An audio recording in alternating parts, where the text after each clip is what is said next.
CPM তারা তো রাজনীতি করে, শুধু রাজনীতি, মানুষকে আতপেট খাইয়ে আধদাঙ্গা রেখে তারা সর্বহারার মিছিলটা লম্বা করতে চায়। দীর্ঘ 25 বছর এক নাগারে দু দফায় 35 বছর ওরা শাসন করেছে।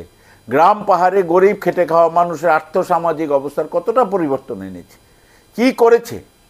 আজকে সেখানে ওরা শুধু রাজনীতি করে, ওরা শুধু ক্ষমতা, ওরা শুধু ধ্বংস, ওরা সৃষ্টির পক্ষে থাকে না, আর শুধু এই সামান্য ত্রুটি বিচ্যুতিকে মূলধন করে মানুষকে বিভ্রান্ত করে ওরা রাজনীতি করতে যায়।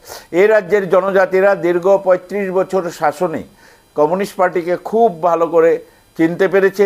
দেখেছেন 2018 নির্বাচনে তারা ব্যাপকভাবে, মানে 20টা আসনের মধ্যে 18টাই হারিয়েছে। সেই যে একবার কমিউনিস্ট পার্টি, এটা শুধু ত্রিপুরা নয়, পশ্চিমবাংলা নয়, বা ভারতবর্ষে নয়, পৃথিবীর যেখানেই যখন একবার কমিউনিস্ট পার্টি চলে গেছে তারা আর ফিরে আসতে পারেনি। রাশিয়া, বুলগেরিয়া, হাঙ্গেরি, রোমানিয়া থেকে চেকোস্লোভাকিয়া, যত দেশ থেকে কমিউনিস্ট পার্টি চলে গেছে আর ফিরে আসতে পারেনি।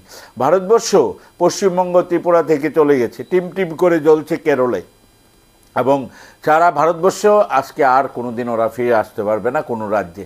সুতরাং কমিউনিস্ট পার্টির কথা এগুলো মানুষ শুনতে চায় না। এইসব কথা, এইগুলি মানুষকে নিয়ে রাজনীতি করার জন্য যেসব পরিকল্পনা, ওদের যে পাহাড় দখল করবে, এডিসি দখল করবে, সেটা ওরা সময় মতোই বুঝতে পারবে ওরা কোথায় দাঁড়িয়ে আছে।